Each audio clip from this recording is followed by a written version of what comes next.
우리가 살아가는 삶의 현장에는 긴장이 조성이 되어 있고, 그리고 그 긴장이 위기를 조성하고 있습니다.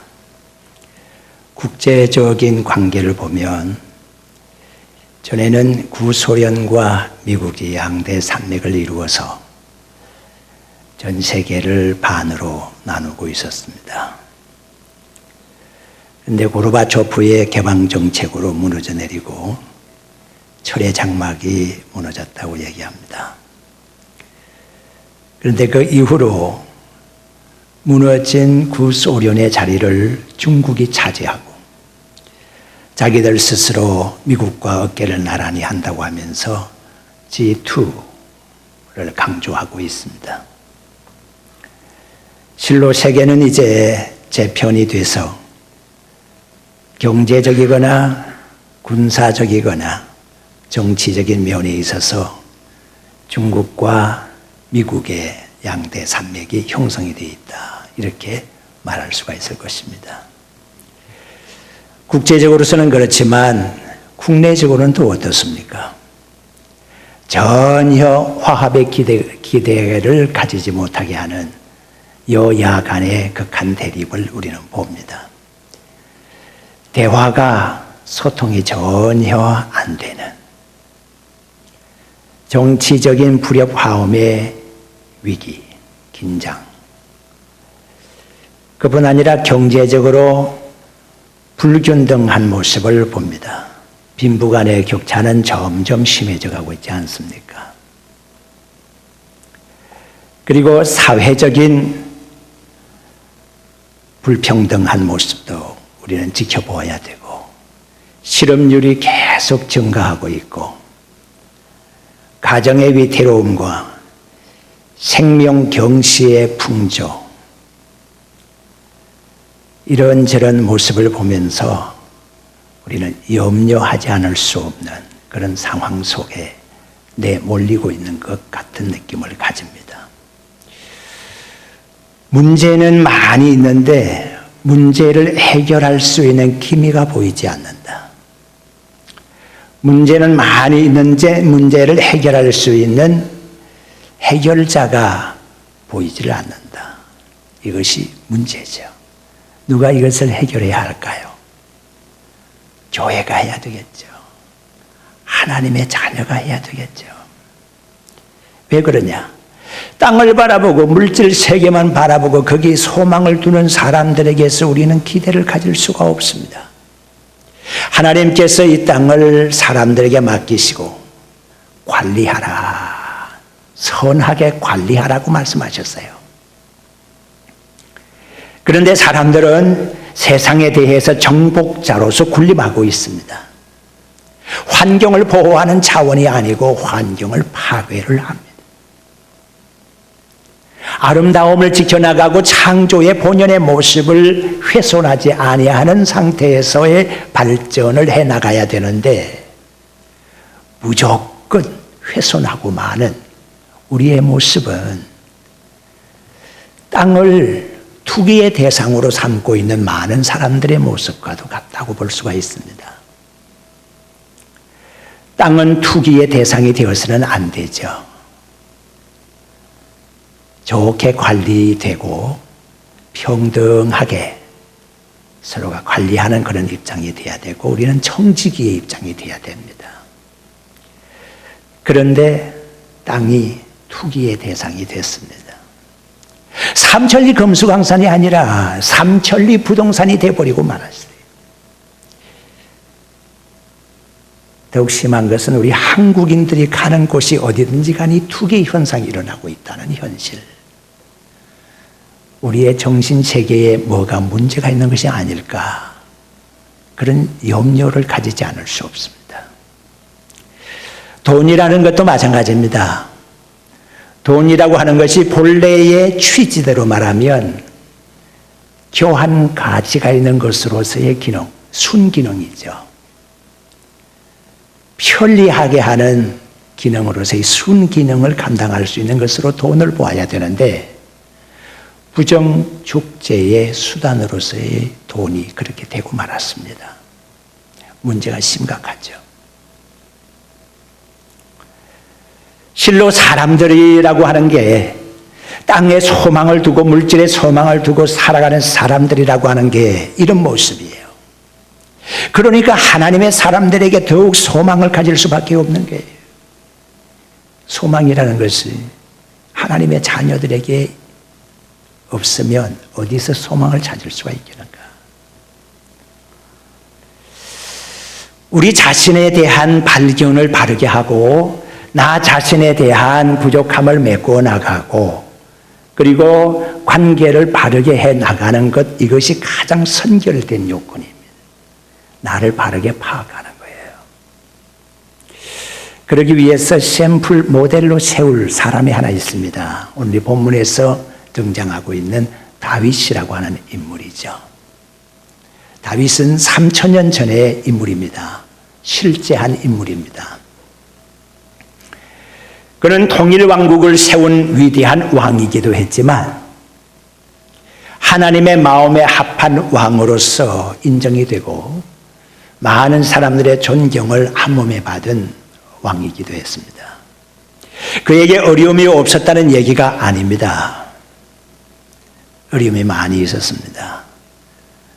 어린 시절부터 젊은 시절에는 들판에서 생활을 했어야만 했고 도망자로서의 오랜 세월을 지내야 했고 하극상의 어려움을 겪기도 했습니다. 모든 하는 행위가 옳았다는 것이 아닙니다. 그는 법궤를 성으로 옮겨오는 놀라운 업적도 남겼고 법궤가 옮겨올 때 춤을 추기도 했던 예술가로서의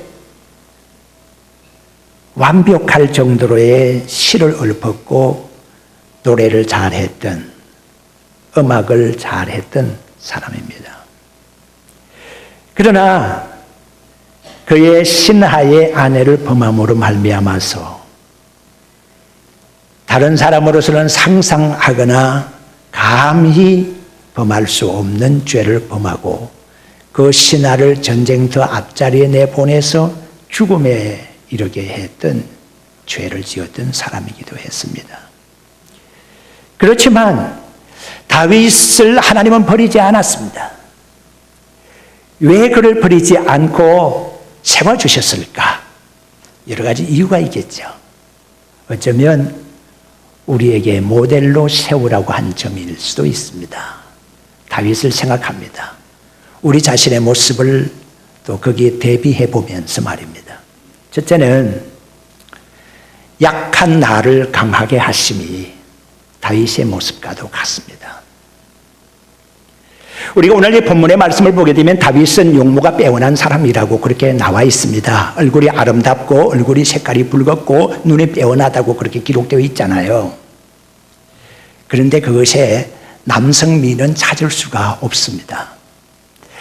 남자에게서 찾아야 될 가장 뛰어난 남성미라고 하는 것은 어깨가 떡 부러지고 키가 훤칠하게 커야 되고 잘난 부분이 있어야 되지 않겠습니까? 그런데 남자로서의 아름다움을 갖추지 못했던 어떤 여성적인 이미지를 가지고 있는 사람이 바로 다윗이었습니다. 한편으로 말하면 다윗은 약한 외모를 가지고 있었다, 이렇게 말할 수가 있습니다. 거기에다가 이 새가 8아들을 낳았는데 8아들 가운데서 가장 막내 아들이 바로 다윗입니다. 다윗은 태어날 때부터 약한 자리였습니다. 이 약한 모습을 가지고 있었기 때문에 다윗이 아름다운 모습으로 역전환될 수가 있었는데 그것은 첫째가 비전 있는 모습이 다윗에게서 나타났다는 거예요. 장남과 좀 다른 것이 무엇입니까? 장남이라고 하는 존재는 태어나면서부터 좋은 자리를 가지고 있습니다. 그래서 장남은 현실을 중요하게 여깁니다. 특히 이스라엘의 그때 당시 풍조로 보아서 집안의 장남의 위치라고 하는 것은 아버지의 모든 유산의 몫을 차지하는 부분입니다. 그리고 가정의 모든 가문의 명예와 모든 것들을 장남으로 인해서 유전이 되면서 그것을 답습하고 전통을 귀하게 여기는 자리가 바로 장남의 자리예요. 장남은 현실을 중요시하는 자리예요. 현실을 보아야 장남에게는 소망이 있어요. 그래서 현실을 무시하지를 못합니다. 절대로 현실을 떠나지를 못합니다. 이게 바로 장남의 자리예요. 큰 아들의 자리예요. 그런데 작은 아들은 어떻습니까? 막내 아들은 어떻습니까? 현실에 만족할 수 없는 위치입니다.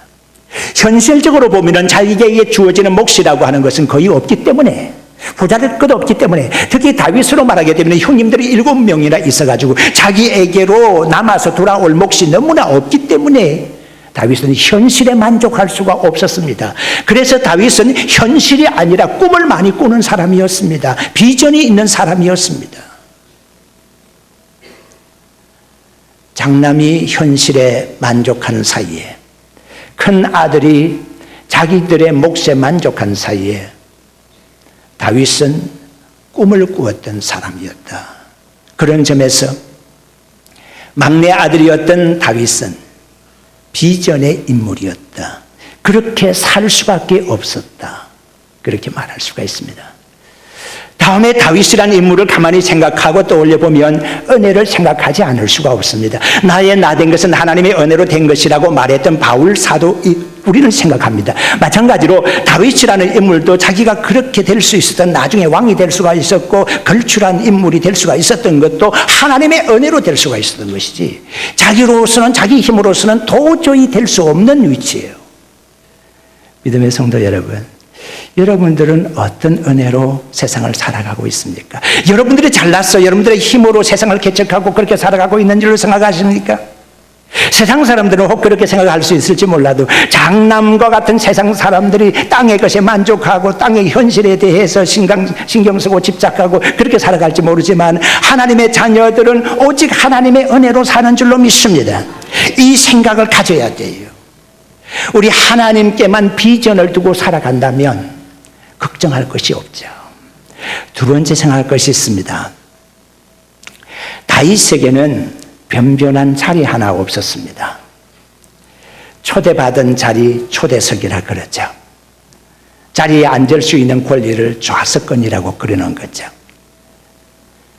우리 예수님께서도 상석과 말석에 대한 말씀을 하기도 하셨습니다. 사람에게는 자리가 중요합니다. 음식점에 가서도 자리가 있으면 앉는 것이고 자리가 없으면 줄을 서서 기다려야 되는 겁니다. 줄을 서서 기다리게 되는 것은 나중에 나에게 돌아올 자리가 있다는 그러한 신호이기도 하죠. 그래서 줄을 서 있는 것은 기대감이 있습니다. 자, 그런데 줄을 서지도 못했고 자리도 갖지 못했던 기대감이 전혀 없는 사람이 하나 있습니다. 그 사람이 바로 다윗입니다. 베들레헴 촌마을에 한 손님이 찾아들었습니다. 하나님의 인도함을 받아서 이새라고 하는 집안에 사무엘이 찾아간 겁니다. 그리고 사무엘은 이새의 아들들을 다 들어오게 했습니다. 무슨 이유 때문이었을까요? 하나님께서는 사울의 왕권을 뺏어서 다시 이새의 아들 가운데 한 사람에게 기름불을 기울여 붓고 그를 왕으로 세우려고 하는 그런 일로 사무엘이 베들레헴에 와 있는 겁니다. 이새 집안에 들어간 겁니다. 이새에게 아들 다 데리고 오라고 그렇게 해서 아들들이 쭉 섰어요. 그 자리에 다윗이 있었습니까? 다윗이 없었습니다. 다윗은 초대받지 못했습니다. 자리가 있어서 초대를 받아야 할 아들임에도 불구하고 다윗의 자리는 없었다는 거예요. 다윗의 자석권은 없었어요. 다윗은 줄도 서지 못했어요. 기대를 갖지 못한 아들이었어요. 잘생기기는 큰 아들들로부터 쭉쭉쭉쭉 차례로 잘생겼어. 다윗은 기대 밖의 아들이에요. 그런데 오늘 이 본문의 12절의 말씀 보니까 눈이 빼어난 사람인데 내게 아들이 다 이것뿐이냐고 11절의 중간쯤에서 질문을 던지고 있어요. 아들이 다 왔느냐는 거예요. 자, 하나님께서는 지금 좌석권이 없는, 사람으로 볼 때는 좌석권이 없는 다윗을 하나님이 찾고 있는 거예요. 믿음의 성도 여러분, 여러분들이 세상을 살아가면서 내 자리가 여긴 줄 알았는데 이 자리도 아니고, 저기가 내 자리인 줄 알았는데 내 자리가 저기도 아니고, 대리인 줄 알았는데 대리도 아니고, 과장도 아니고, 차장도 아니고, 이사도 아니고, 내 자리가 어딘가, 자리를 아무리 찾으려고 해도 자리가 보이지를 않아. 어떻게 보면 취직을 하고자 하는 젊은 청년들의 고민일 수도 있습니다. 내 자리가 어디일까? 여기일까 싶어서 찾아가 보았더니 거기도 아니고, 저기일까? 저기도 아니야. 내 자리가 없어. 어딘가 자리가 있다면 거기 가서 줄을 설 수도 있겠는데 줄을 설 수도 없어. 기대도 가질 수가 없어. 믿음의 성도 여러분, 이럴 때 우리가 그 기대를 포기하고 돌아가야만 될까? 낙심하고 좌절해 버려야 될까? 아닙니다.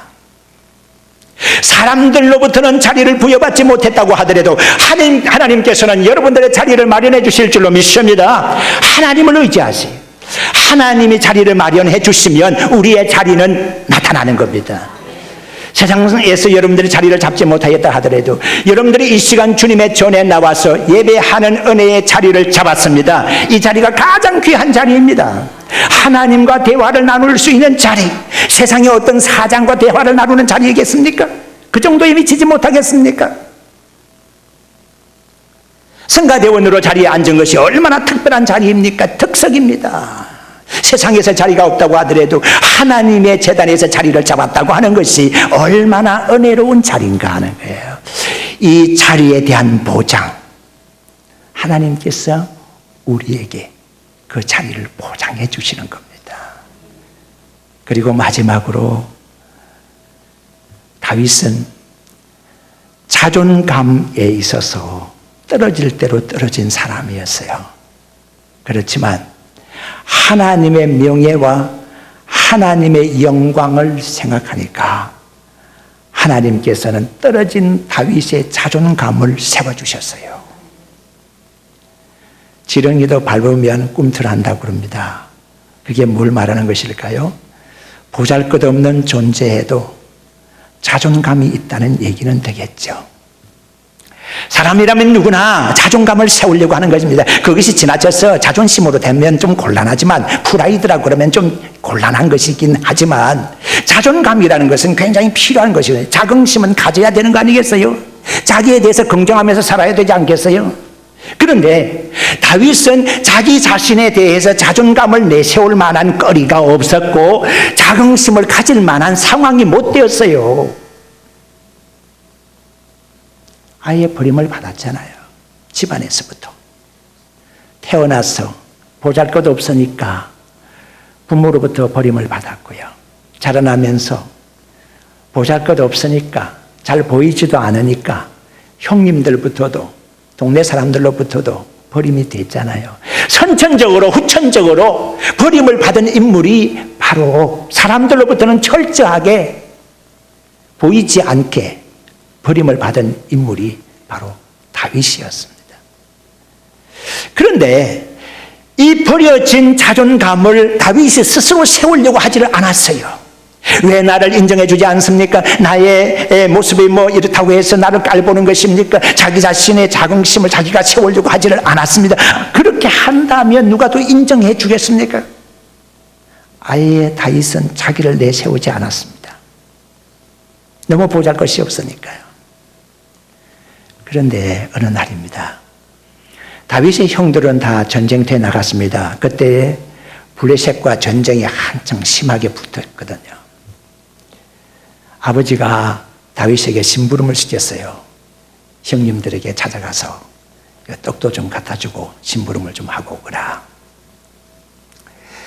그래서 다윗이 아버지 심부름으로 전쟁터에 나갔는데 40일 전부터 가장 앞장서 블레셋 군대에 가장 앞장서서 전쟁을 도두면서 약을 바짝바짝 올리는 장수가 하나 있었어요. 블레셋의 골리앗이라는 장수예요. 40일째예요. 다윗이 그날 갔던 때에 40일째에 골리앗이 그 짓을 하고 있는 거예요. 하루 한 번이 아니라 하루에 2번이에요. 아침 저녁으로 조석간에. 조석간에 골리앗이 나서가지고 이스라엘 사람들을 바라보면서 하나님을 조롱하고 이스라엘 군대를 멸시하는 거예요. 그리고 이렇게 우리 군사 전체와 너희들 군사 전체가 맞붙어 싸워가지고서 피를 흘리고 이렇게 죽고 사상자를 많이 내지 말고 내가 블레셋 나라의 대표 군사로서 나왔는데 너희들 이스라엘 군대에서도 대표적인 군사 한 사람이 나와서 나와 맞짱을 뜨자는 거야. 그래서 이기는 쪽이 전쟁에서 이기는 곳으로 가자. 다 피 흘리고 싸울 이유가 뭐 있느냐. 그 소리를 듣고 블레셋 나라에서는 기를 세우고 하지만은 이스라엘 나라에서는 바짝 긴장하고 있는 거예요. 블레셋 군사 전체와 상대도 할 수 없을 뿐 아니라 지금 골리앗을 상대할 장수가 없는 거예요. 이 모습을 신분을 갖던 다윗이 본 거예요. 저 블레셋 군사들을 바라보고 사기충천에 있는 블레셋 군사를 바라보고 참호에 납작하게 엎드려 있는 이스라엘 군사를 바라보았시, 싸움을 도두고 있는 골리앗을 바라보았으며 동시에 숨을 곳을 찾고 있는 사울왕을 쳐다보았시, 그리고 골리앗의 입에서 스스럼없이 나오고 있는 조롱하는 말투를 들으면서 다윗이 이건 아니야. 지금까지 다윗은 자기의 자존감이 무너졌다고 싸운 적이 없었습니다. 자기의 자존감을 세워달라고 그렇게 주장한 적이 없었습니다. 그런데 하나님의 존재감이 철저히 무시되고 하나님의 명예와 하나님의 영광이 철저히 땅에 떨어지는 그 현장에서 다윗은 견딜 수가 없었어요. 그리하여 자기 생명을 걸고 골리앗과 한판 싸움에 나선 사람이 다윗이었어요. 믿음의 성도 여러분은 명심하시기 바랍니다. 우리가 우리의 프라이드를 살리려고 그러고 우리 자신을 자랑하려고 내세울 때는 하나님은 우리를 없는 것처럼 여길 것입니다. 아무 필요 없는 자로 여길 것입니다.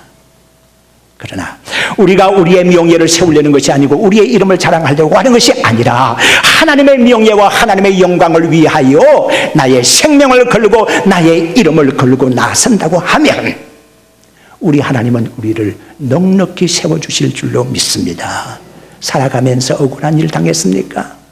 나는 혹 억울한 일을 당해도 우리 하나님은 억울한 일을 당하면 안 돼. 내 집안이 혹시 내 가문이 어려운 일을 당해도 우리 교회는 어려움을 당하면 안 돼. 하나님의 이름의 영광을 위하고 교회 이름을 위하여서라고 하면 나는 아무것도 아니어도 괜찮다고.